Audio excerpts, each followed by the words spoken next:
మాతృభాషలోనే ప్రాథమిక విద్యాభ్యాసం సాగాలని అన్ని రాష్ట్ర ప్రభుత్వాలు ఆ దిశగా చర్యలు తీసుకోవాలని భారత మాజీ ఉపరాష్ట్రపతి వెంకయ్య నాయుడు అన్నారు. ప్రభుత్వ ఉత్తర్వులతో పాటు కోర్టులో కూడా తెలుగులోనే వాదనలు ఉండాలని తెలిపారు. అప్పుడే అన్ని విషయాలు ప్రజలకు తెలుస్తాయన్నారు. కడప నగరంలోని సిపి బ్రౌన్ భాషా పరిశోధన కేంద్ర గ్రంథాలయాన్ని వెంకయ్య నాయుడు సందర్శించారు.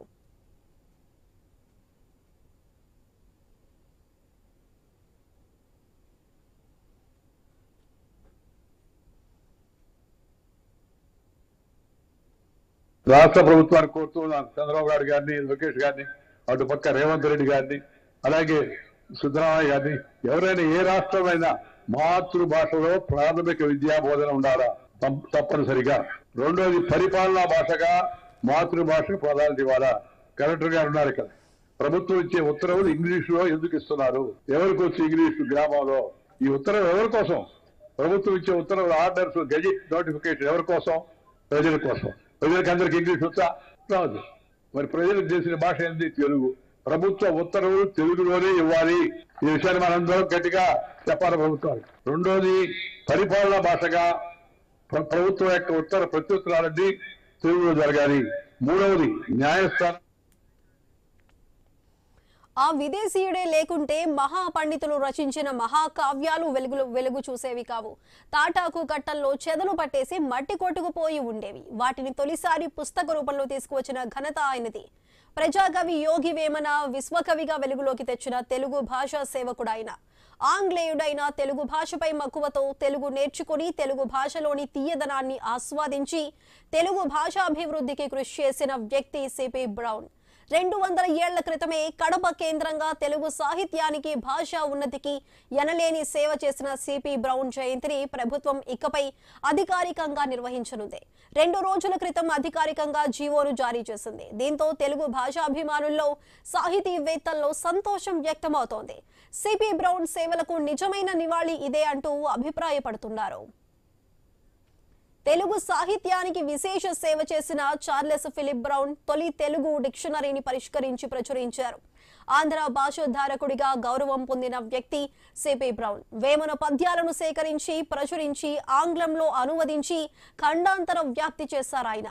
1817 ఆగస్టు 4న మద్రాసులో ఈస్ట్ ఇండియా కంపెనీలో ఉద్యోగంలో చేరిన బ్రౌన్ కోదండరామ పంతులు వద్ద తెలుగులో నేర్చుకోవటం ప్రారంభించారు.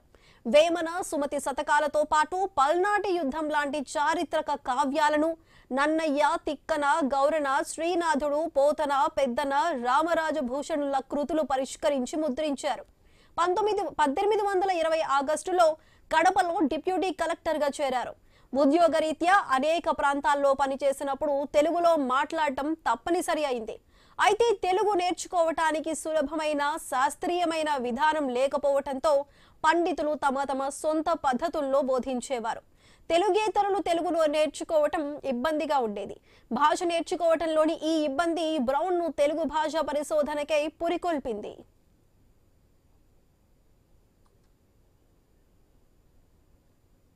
ఇక్కడ లండన్లో తెలుగు ప్రొఫెసర్గా పనిచేస్తారు, లండన్ యూనివర్సిటీలో.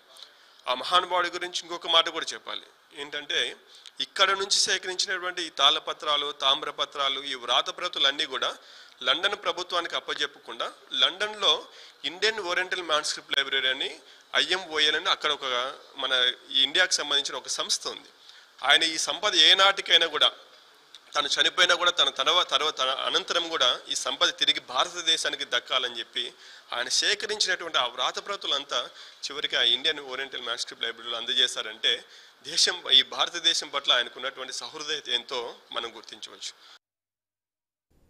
బ్రౌన్ జయంతిని అధికారిక కార్యక్రమంగా నిర్వహించాలని జానుమద్ది హనుమత్ శాస్త్రి, ఆయన కుమారుడు జానుమద్ది విజయ్ భాస్కర్లు పోరాటం చేశారు.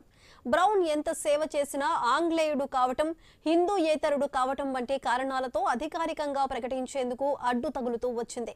223వ జయంతి సందర్భంగా సిపి బ్రౌన్ జయంతిని అధికారిక కార్యక్రమంగా ప్రకటించడంపై సాహిత్య అభిమానులు సంతోషం వ్యక్తం చేస్తున్నారు. సిపి బ్రౌన్ జయంతిని ఇప్పటిదాకా కడప జిల్లా కేంద్రంలోని సిపి బ్రౌన్ గ్రంథాలయంలో జానుమద్ది హనుమత్ శాస్త్రి నిర్వహిస్తూ వచ్చారు. తెలుగు భాషా పరిశోధనకు సిపి బ్రౌన్ రీసెర్చ్ సెంటర్ ఇప్పుడు ప్రధాన కేంద్రంగా వెలుగొందుతోంది. వేమన పద్యాలను ఇప్పటికీ నేర్చుకుంటున్నారు. చదివే వాళ్ళ కాదు, చదువు రాని వాళ్ళు కూడా వేమన పద్యాల నాలుక మీద ఎప్పుడు నిలిచి ఉన్నాయని చెప్పుకోవచ్చు. దీనికి అంతటికీ కారణం కూడా బ్రౌనే. బ్రౌన్ వెలుగులోకి తేకపోతే వేమన ఎప్పుడో మరుగున పడేవాడు అనుకుంటారు.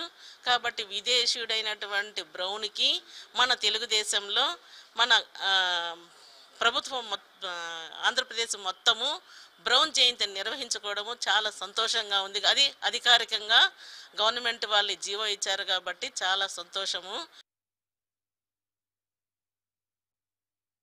కలెక్టర్గా ఉన్నటువంటి మాన్యులు చెరుకూరి శ్రీధర్ గారు గ్రంథాలయ అభివృద్ధి పట్ల అంకిత భావంతో కృషి చేస్తూ తిరిగి త్వరలో మరో 2 అంతస్తుల నూతన భవన నిర్మాణానికి శ్రీకారం చుడదామని తెలియజేశారు. త్వరలో ఆ భవనాలు కూడా పూర్తి అయితే తిరిగి ముఖ్యమంత్రి గారిని కలవడం, దానికి ప్రారంభించడానికి ఆహ్వానించడం జరుగుతుంది. 26వ తేదీన ముఖ్యమంత్రి గారు హైదరాబాద్లో పెళ్లి కార్యక్రమానికి వస్తే గత 3.5 సంవత్సరంగా బ్రౌన్ జయంతి జరపాలని కోరినా పట్టించుకోవడంతో ముఖ్యమంత్రి గారి దృష్టికి సమస్య తీసుకురావడం, వారు వెంటనే స్పందించి 26వ తేదీ రాత్రి మాట్లాడడం, 29వ తేదీ మధ్యాహ్నానికి జీవో విడుదల చేయడంతో ఈ విషయంలో మాకు సహకరించి